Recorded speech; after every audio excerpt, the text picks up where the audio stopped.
YouTube! Welcome to the Fantasy Football Perspective, bringing you a special edition show, the half-year update, where I bring you 4 different perspectives of 4 different people's teams. Ren, you're the Eagles fan of the bunch. One half of the legacy lineup available on Apple Podcast and Spotify. How we doing, bud? Doing well, man. I appreciate you having me back. I know this is the third time we've done this now. So we got one more to the end of season. So one more to go. Man, I'm just excited to talk a little bit of football tonight, and of course enjoy your show. I hope everybody tunes into it. All your shows throughout the week. I watch the daily fantasy football with you and BJ and Andy. I watch that every week. Do you play a little DFS?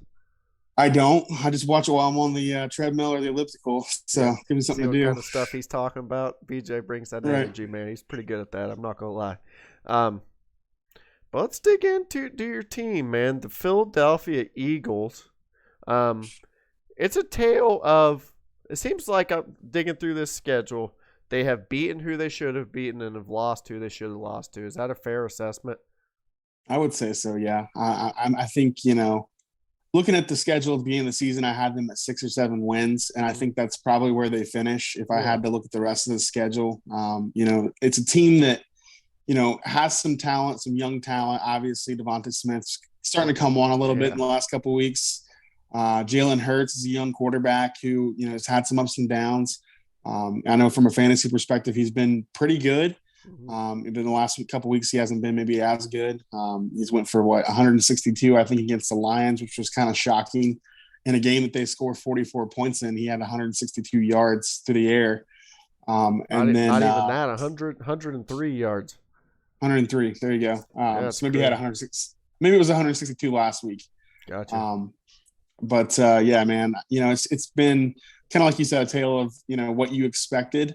For this team, a young head coach that I think, has a lot to learn still. And with the group that they have defensively, I wasn't expecting them to come in and be able to shut teams down, especially the Chiefs. They have the Chiefs on the schedule. You have the Raiders, who were surprisingly good on the schedule. Very good. Chargers, who they played last week, and then a closer game than I expected, honestly. I didn't expect it to be that close. But, just looking at the rest of the schedule, I see 3 wins in that bunch of games there. I think they split with the Giants. I think they split with the Redskins and then beat the Jets. Other than that, that's fair. I think that's where they end up. But lucky for them, it's a team that has 3 draft picks that could potentially be top 10. Oh, yeah. That's looking good, man. It is looking good. Obviously, Carson Wentz has played the majority of the snaps for the Colts. I think he had to play 75%, and that turns into a first-round pick. So depending on where the Colts finish, that could be an excellent draft pick. But they have the Dolphins first-round pick as well. So their pick and the Dolphins pick should both be top 10 at least.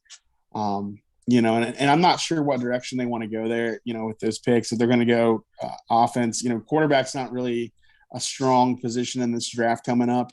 I don't know how they feel about Jalen Hurts yet, but they could definitely rebuild the defense with some young talent in this draft coming up. So I'm excited about that, I guess. But yeah, like you said, wasn't expecting a playoff run this year, but it is what it is. I'm starting to get a little higher on Sam Howell, man. Guy has a cannon. I don't know. He does. He's like a smaller Josh Allen. Yeah. I think there's some traits that some of these guys have that could be valuable in the NFL, but there's just not that guy, there's not that guy that you look at and say they have that it factor. Maybe in 2023, there could be that guy. I don't know about Bryce Young, what he's going to turn into. CJ Stroud could come out that year. If he improves. I thought he was going to be good. Yeah, same. So I don't know. I think it's just, a waiting game, seeing what's available when the time comes. So dream scenario, you get 3 first-round picks. What's your dream, what position are you targeting in those 3 picks as a fan? So, growing up with Andy Reid as the head coach of the Eagles, it was always frustrating because, he would always go O-line, D-line in the first round. Always. No matter what. Yep. And now, as a fan, that as I've sat back and kind of looked at it a little bit, It's I not that think that's bad, how isn't you it? that's how you build your team. And I think, that's what they need to do, especially defensive line. They're going to have to replace some of these guys who are aging out. Brandon Graham, Yeah. aging out. Derek Barnett really hasn't become what they thought he would be. He's a first round pick. They have some young guys that I think were later round picks. Tyree Jackson being one, Josh Sweat, who they signed to an extension recently. But I think you got to build that D line, O line first. So those guys that I'm not a big Aiden Hutchinson fan. I don't think he's going to be a guy in the NFL. He reminds me a lot of Chase Winovich, who they had a couple of years ago. What happened to I don't him? know if I haven't heard of him for a while. He's with the Patriots. I mean, Yeah. he plays for the Patriots, but yeah. just not a guy. I think I don't know. I don't think the development at Michigan is where it should be.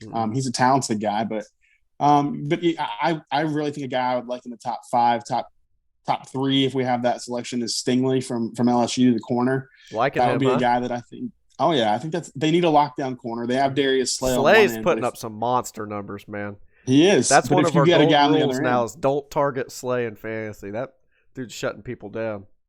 For sure. I mean, and it's like if you have a guy on the opposite end that can shut guys down as well, that's a great start for your defense.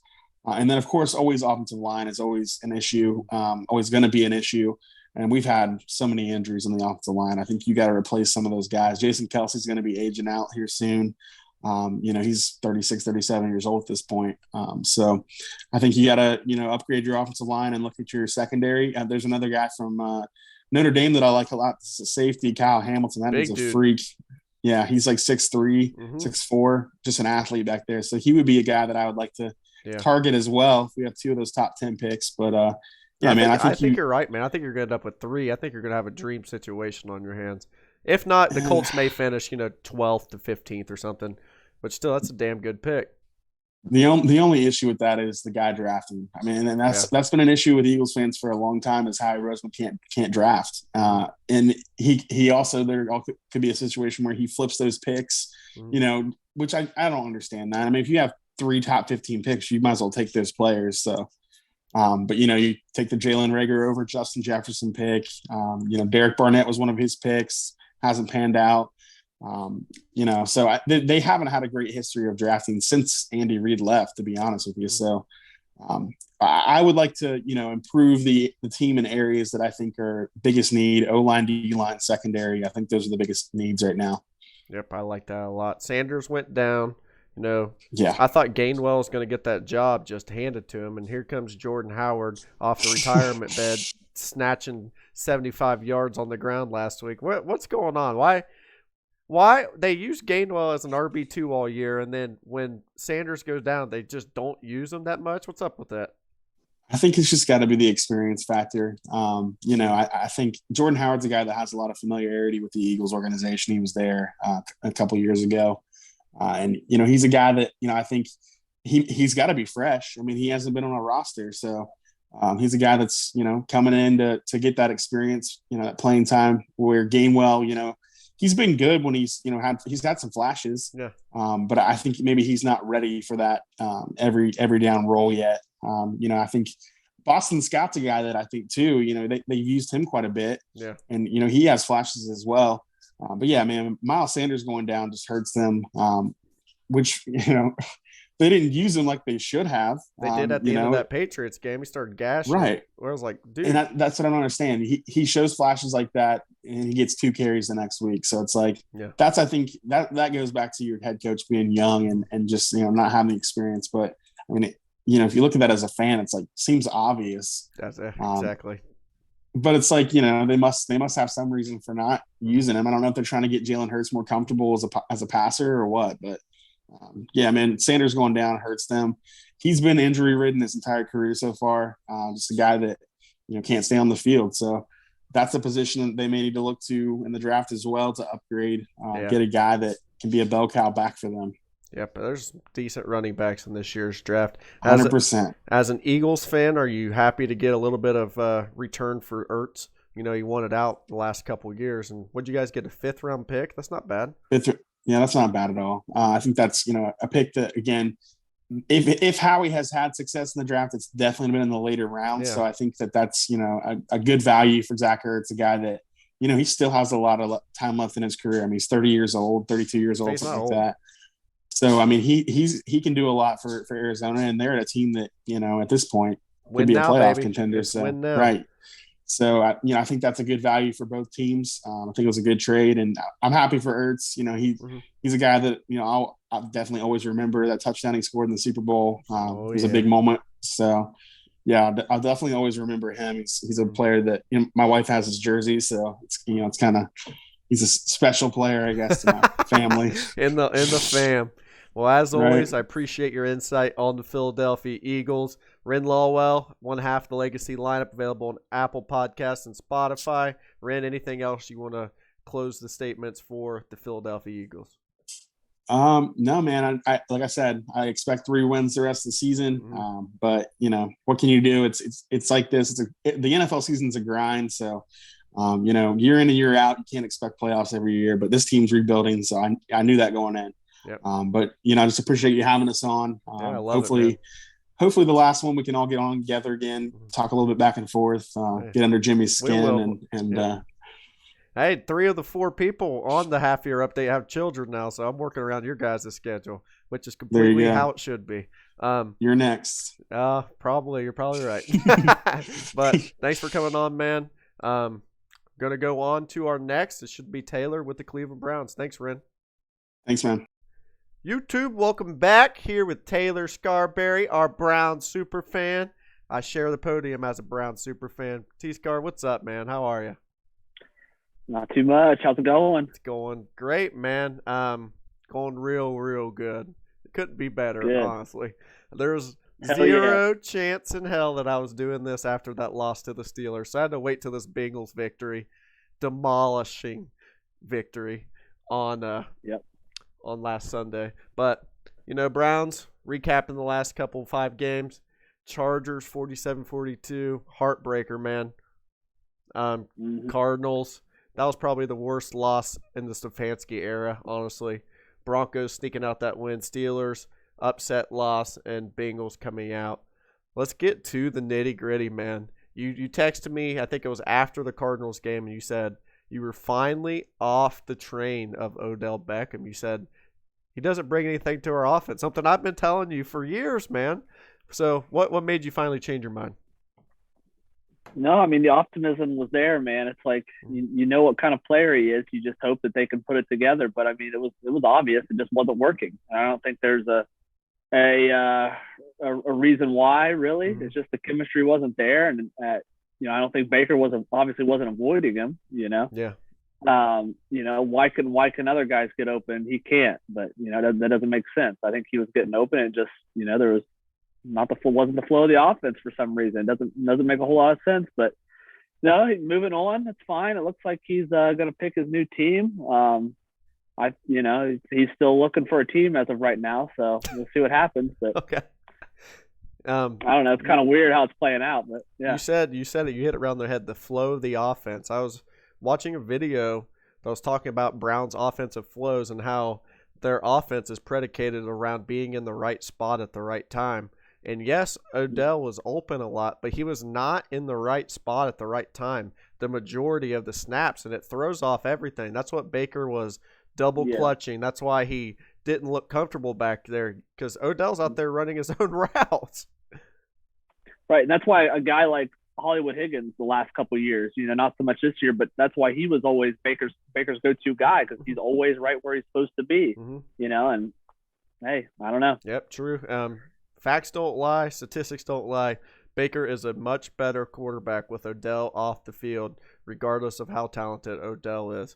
So we're getting ready to hit into a gauntlet of a schedule. I mean, our schedule's hard as heck. Let's just be honest. Going to the Patriots. Patriots 1-4 at home, 4-0 on the road. I'm feeling semi-optimistic about this game, to be honest with you. How do you feel about that game? Yeah, no, I feel pretty good. I mean, their defense is really good. It's probably going to be one of the best that we actually face this year. But I don't think too much of their offense. I mean, we get after a rookie quarterback.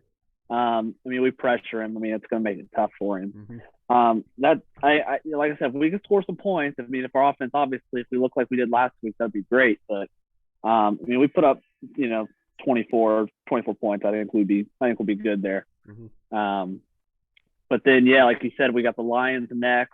That should be a cakewalk. I mean, they never are, but it should be. And then, like I said, the back-to-back games with the Ravens. Weirdest thing I've ever seen. Who made that schedule? With a bye week in between. That'll make. I think I was looking at that earlier. I think that'll make or break our. That will make or break our season. Honestly. Yeah, if we go 0-2, you can kiss the playoffs goodbye. We gotta win at least one of those. But any surprises on the Browns? Who's coming out of the woodwork for you? That's like, okay, this guy can really play. I know he talked about the early on surprises, but I know for me personally, I just love watching Donovan Peoples-Jones play football, man. Mm-hmm. Yep. Yeah, he makes the big play, but he's sure-handed, man. I mean, he's reliable.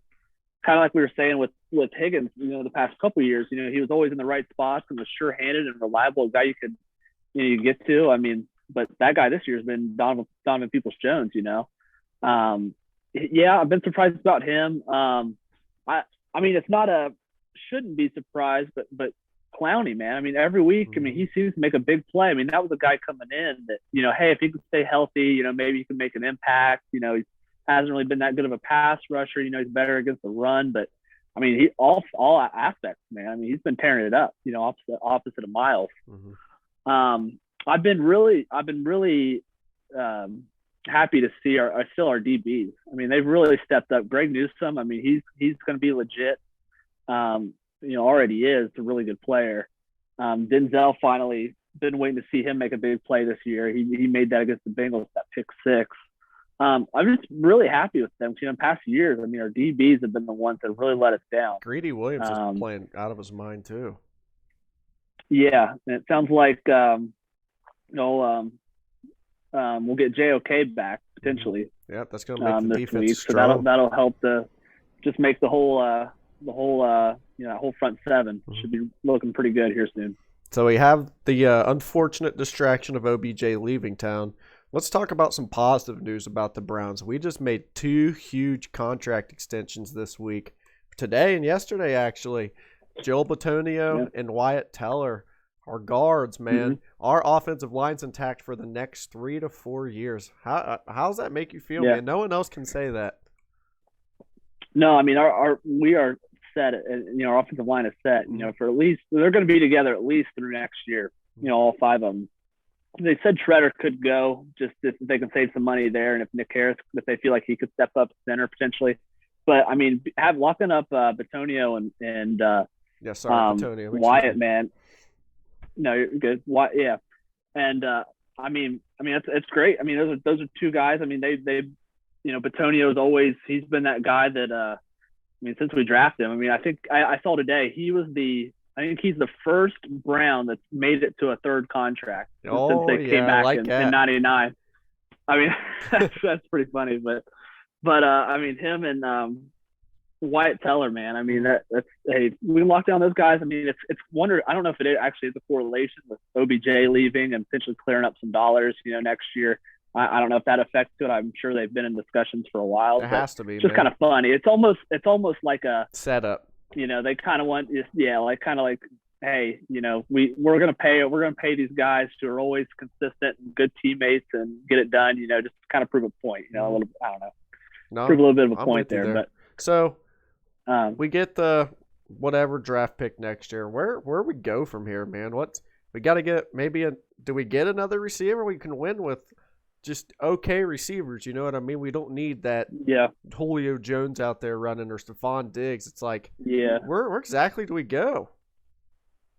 Yeah, I mean, I want to see something from Jarvis though. I mean, the rest of the year. I mean, I know he's been hurt, but I'm not used to seeing him drop those easy passes like that. I mean, I don't know if it's a concentration thing. I don't know if he's, it's the whole, him and OBJ are close, but I don't think that's distracting Jarvis, but he kind of seems like he kind of separates that kind of stuff. He's he's OBJ's good friend, but he's all about winning, man. He's going to do what's best for the team first. But yeah, I mean, I would like to see a wide receiver early. 'Cause, I mean, Garrett Wilson in the Browns uniform. Yeah, I mean, I was looking, there's 5 or 6 receivers that are going to be pretty good. That seems like they could step in and be home runs. But yeah, it'd be nice to see Garrett Wilson. I wouldn't mind that. I want to see how Schwartz develops too. I mean, if he can develop a little bit and show something, if Jarvis could come back and be himself, it's probably not a pressing need. I'm going to be interested to see what they do with our tight ends. I want to see if they're going to keep Hooper around, because Njoku's going to need paid. I know, because Njoku, he's coming up, and I mean, they could franchise tag him, I guess, but he deserves it, man. He's playing great this year. He's a guy that, it seemed like he was kind of going on his way out. Like he might have been getting a little frustrated last year, not getting as much playing time, being the third tight end. But this year, I mean, he's up. I think he's, without a doubt, he's obviously our most talented tight end, I think. So I'll be interested to see what happens there. But no, man, the rest of the season, we just gotta survive this and get healthy, man. I mean, we haven't had the whole team, man, together. It seems like since week 1 almost. This might be the first week where no, Kareem Hunt's not there. That's just, you're right. We're battling through adversity. Chubb with COVID and everything. I think he might be okay. What I was reading a little bit ago.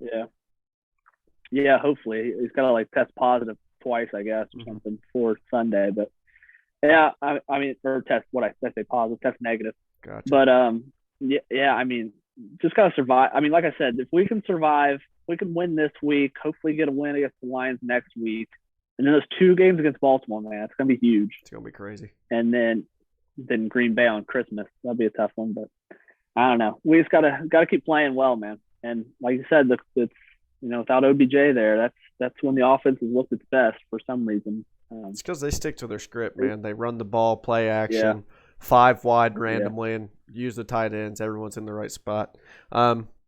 As always, thank you for your time. This is Taylor Scarberry, our Browns super fan. Do you have any last, inspiring words for the Cleveland Browns fans out there? Hey, man, let's just keep it rolling, man. Let's go Brownies. Bengals suck. I kept the score up here the whole time.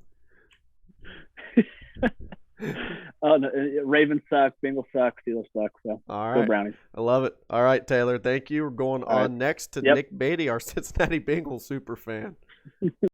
YouTube, welcome back here with Nicholas, our Cincinnati Bengals super fan. How are we doing, my friend?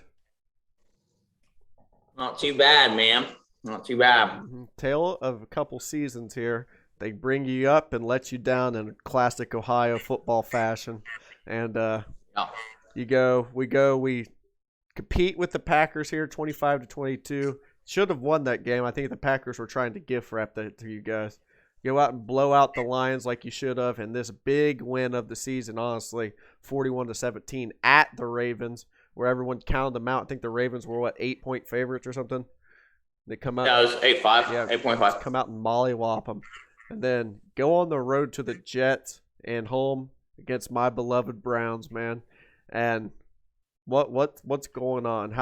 What's the big change here? Is people starting to figure out the offense? Is the play calling? What's for this random disparity? Beating the Ravens 41-17, then going to possibly the worst team in football and losing. I don't know. Just from what I've seen, the defense is garbage again. The missed tackles are insane. I don't know if it's just young talent, young players, and they're good. Roster's proven they're good. It's just I don't know if they can handle it. And that usually dictates back to coaching. I don't think the offense is too bad. Joe keeps turning the ball over, but like we were talking during the Browns game, you guys laughed at our 2-point conversion play call. When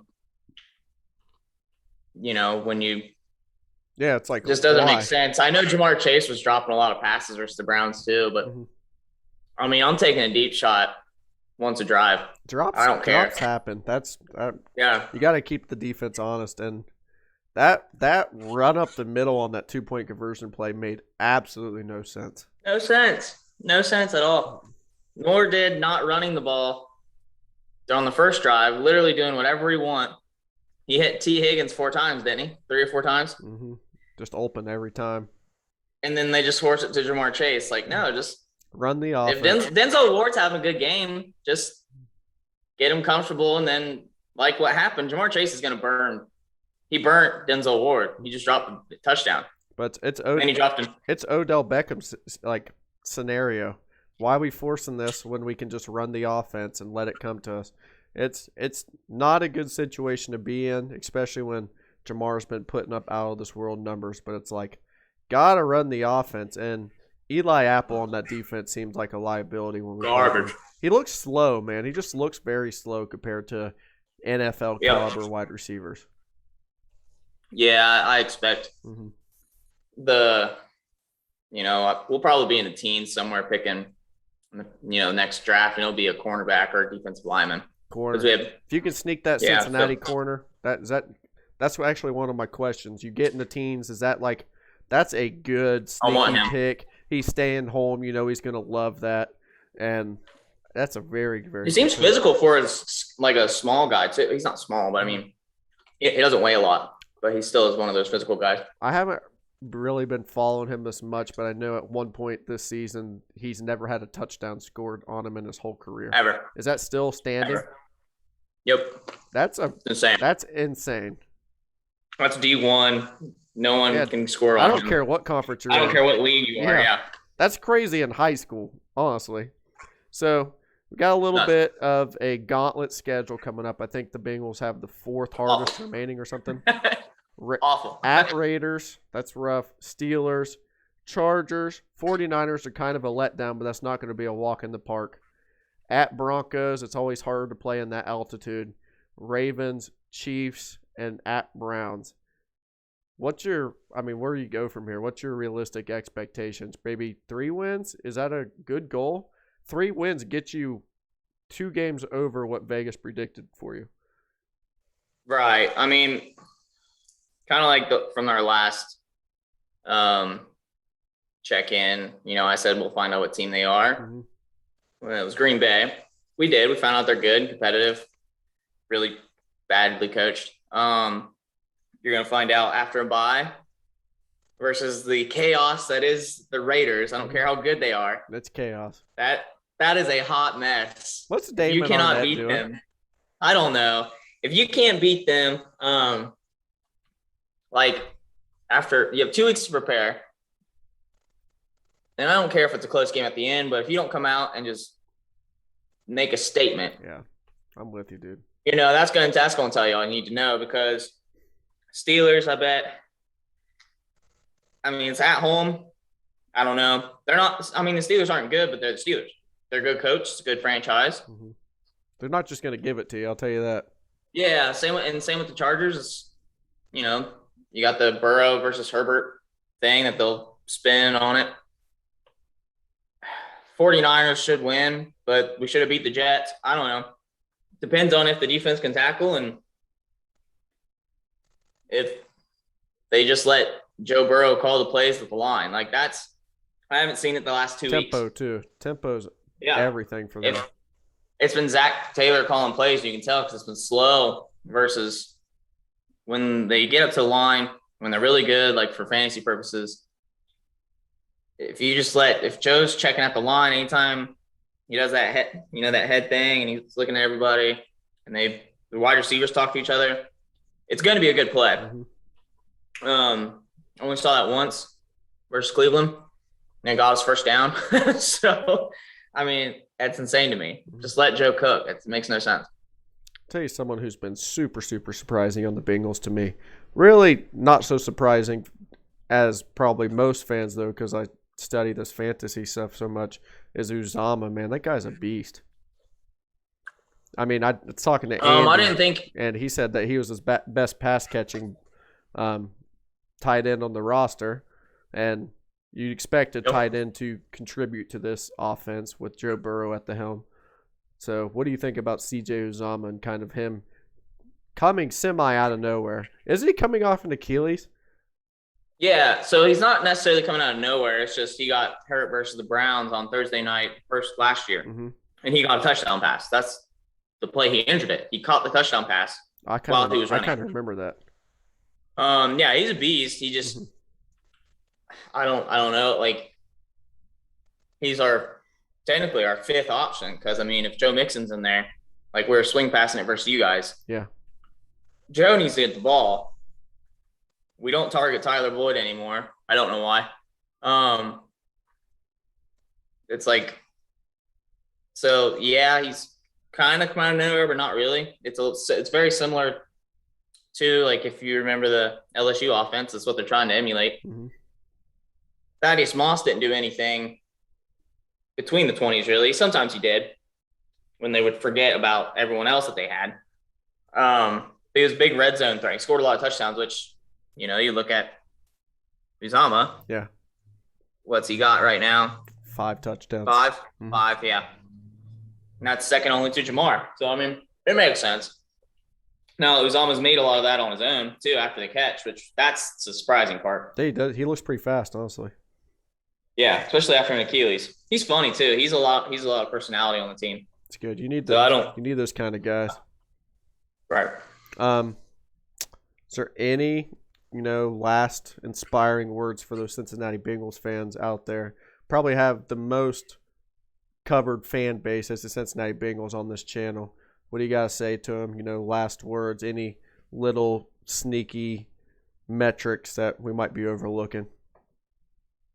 I actually haven't seen anything, because a lot of the stuff that I've gotten is just how awful our defense has been tackling.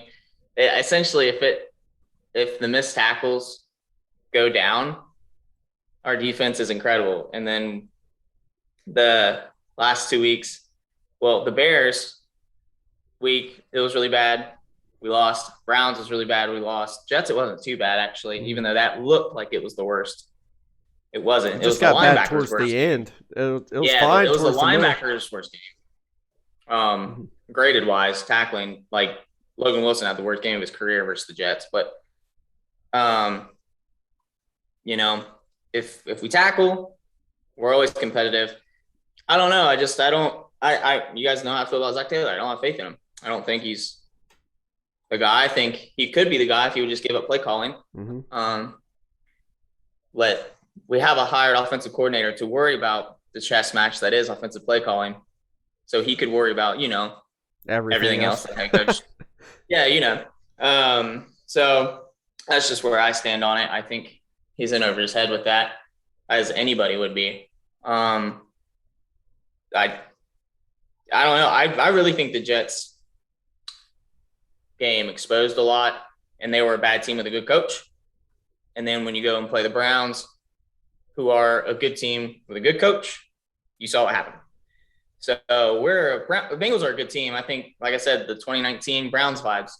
Yep. It's not our year this year. It's really not. It's sneaking up, though. It definitely is. You can sense it. We are right. Schmear. Make a couple more picks. Get that cornerbacks. Get a couple linemen who are right there. But I really think if someone would if Zach Taylor says, I think I'm going to give up a lot of the play calling duties at the end of the season and give it over, watch out. Yeah, I might be a Zach Taylor Their fan. offense is crazy. Bring in someone like a Cliff Kingsbury offense. I mean, it'd be crazy. But stupid. As always, Thank you for your time. Hope everything's going all right at the house. And this is Nick Beatty, Cincinnati Bengals superfan. And we're getting ready to go on to Jimmy Barnett, Pittsburgh Steelers superfan. Thanks, Nick. No problem. YouTube, here we are. Last but not least, Mr. Jimmy Barnett, Pittsburgh Steelers superfan and new father. Congratulations, bud. How are you? Thanks, man. I'm doing good. Adapting to the dad life and just enjoying some time with my son for a few more weeks. It's been fun so far. That's what I like to hear. Also, Jimmy is the other half of the Legacy lineup, available on Apple Podcasts and Spotify. So, we talked at the quarter-year update, and I told you to give me that prediction for the Steelers the next 4 games, and you said loss, loss, loss, loss. Well, guess what, buddy? You are wrong, and wrong. What in the hell is going on? It's the NFL, man. I'll never understand NFL. I mean, college football is confusing enough sometimes, but generally you can pick the winner and you know the winner in college football. In the NFL, it's a different ballgame, man. I mean, I would have thought that they would have lost all those but the Bears, honestly. I mean, and that the Bears is the one they almost lost. Yep. So I don't know. I mean, it's weird, man. Football's weird. It is weird. NFL's weird. You got Jacksonville out here beating the Bills for no damn reason, and the Bills getting shut out in the second half. It's just crazy. But they're on a little bit of a rampage, and I'll tell you what's really turned around is their offensive line play. Tell me a little bit about that. They're pancaking people, man. Yeah, the offensive line, I mean, they have some young guys, but they also have some veteran experience there as well. And, I mean, being, a Browns fan, being in the AFC North, Pittsburgh football used to be run the ball first. Mm-hmm. And I think they're trying to get back to that. I mean, Najee Harris is in the game, and he runs the ball a lot. He runs hard, and I think he's really supporting that offensive line and what they're trying to do from an offensive standpoint as far as scheme and everything like that. So it's good to see, man. I want to see him keep running the ball, more 100-yard plus games, and Najee scoring touchdowns. Ben, that opens up the passing game for Ben. And, I mean, as a Steelers fan, I mean, I like to see that because they're dangerous when they can throw the ball too. So yeah, not only that, it keeps the opposing offenses off the field. And you told me their weakness was the secondary. Well, you can't expose the secondary if the offense isn't on the field. So it makes those long, sustainable drives. A lot of close wins. Schedule coming forward. It's like we all play the same schedule in the AFC North. Everyone we play seems to be people I've played, or the Browns played, or the Bengals played, or the Ravens. You got the Lions. That should be a win. Bengals, maybe get some payback there. But some tough games. I feel like you guys are prime and ready to make a playoff run here, honestly. And I don't think you would have said that after the first quarter-year update. No, I mean, I don't think they're the best team in the AFC North. I'm a pretty realistic fan, I like to think. Obviously I've been lucky as a Steelers fan that I'm not a bandwagon Steelers fan, but I have been lucky throughout my life to see them win a couple Super Bowls and go to one more, so 3 total, I think, in my life, and win 2 of those. And, I'll be the first to tell you, I don't think they're the best team in the AFC North this year. I don't know who that team is, but I do think you're right. The schedule the rest of the way looks tough. I mean, the Lions is obviously going to be a win, I think. But I also, like I said, I thought they'd lose the last 4. So I have no idea, man. I don't know what to expect. I don't know who's going to win the division. I'll tell you something, transitioning to individual players. You guys have a damn good tight end, Mr. Pat Freiermuth. That guy is incredible, man. That's a steal. Leading the team in touchdown catches. I'd like to trade Jamie for. I think Jamie's got him in Dynasty, and I'd love to trade him for Freiermuth because Ben loves his tight ends. Now I know that Ben's almost done, but you saw it last week against the Bears. What do you have? 2 touchdowns? Mm-hmm. I mean, he loves his tight ends. He's already came on the record saying Freiermuth is going to be that guy if they can develop the chemistry. I mean, you saw what him and Heath Miller did throughout Heath's career. He's like a younger Heath Miller, honestly, a little faster. And I think he's more athletic than Heath Miller. So, I mean, it's one of those things where it's going to be fun, man. I mean, they're a fun – I mean, I think all 4 teams in the AFC North are fun to watch. I mean, I think they all bring something different to the table. I think the one thing about the Steelers is you don't know which team you're going to get. I mean, and you could say that about the Browns. You could say that about the Bengals or the Ravens. I'd say the Ravens are probably the most consistent on both sides, but it just depends, man. It's fun, though. It's been fun to watch, and I'm not going to lie to you. I mean, this year has been kind of a whirlwind for me with the baby and Molly, and there's a lot going on, but I've been trying to obviously I try to tune into the Steelers, but I was so exhausted. I passed out at halftime thinking they were going to win and woke up and they barely won. Yeah. So I don't know, man. It's just one of those things where it's fun to watch. It is very fun to watch. Claypool, Deontay, still a fantastic 1-2 punch, kind of different dimensions. The offense clicking on all cylinders. The defense where someone's name I haven't heard that much this year. Is he hurt? Is the old middle linebacker out of Michigan? What happened to him, Mr. Devin Bush? Yeah.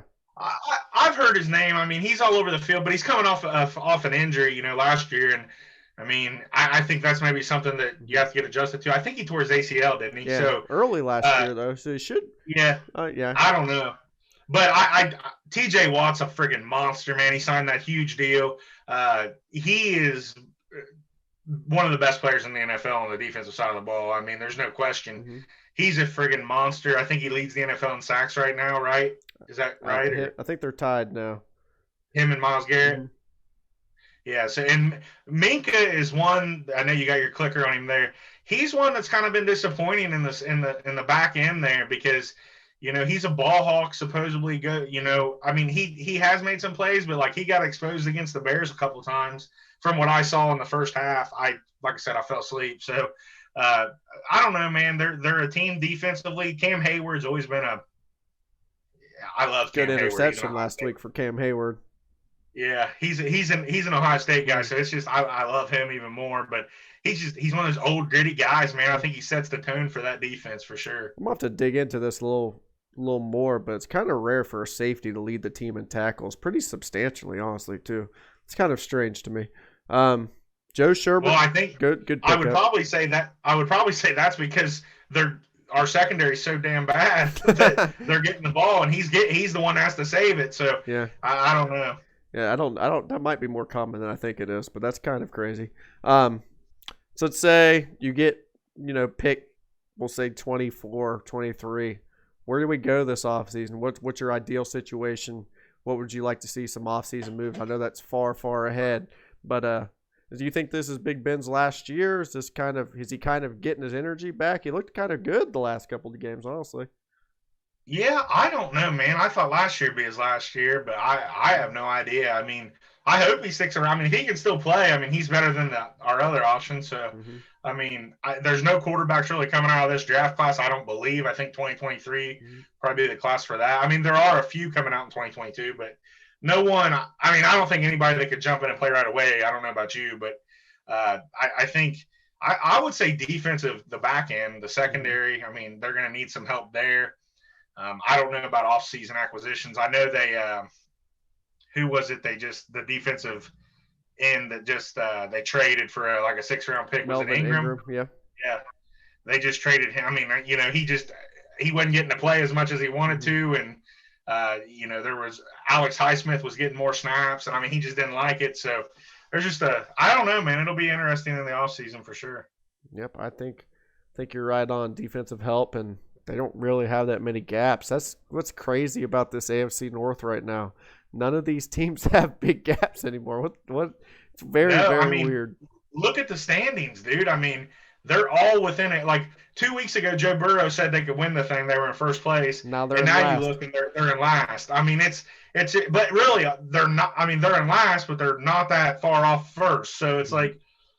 It's a division, and I like that as a fan when all the teams in the division are good. Like, same thing with college football. I want the Big Ten to be competitive. I mean, I want Ohio State to win, but, I just think it makes for better football, you're more interested in the games. I'm with you. They're all competitive, man. They're all competitive, and there's a lot more AFC North football coming our way in these last 7 weeks. So, as always, I appreciate your insight. Do you have any final words for Steeler fans out there?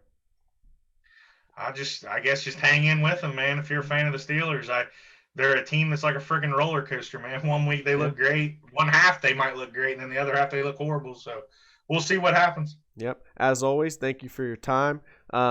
You are the last person to go here on the half-year update. Fantasy Football Perspective audience, I just want to thank you guys for tuning in. Hit that like button. Subscribe to the channel if you haven't. As always, Jimmy, I appreciate it. This is the half-year update where we update you on the current teams of Philadelphia Eagles, Cleveland Browns, Cincinnati Bengals, and Pittsburgh Steelers at various times throughout the year and give you these Superfans perspectives on their respective teams. Appreciate it, Jimmy. Audience, I hope you all have a good night. Peace.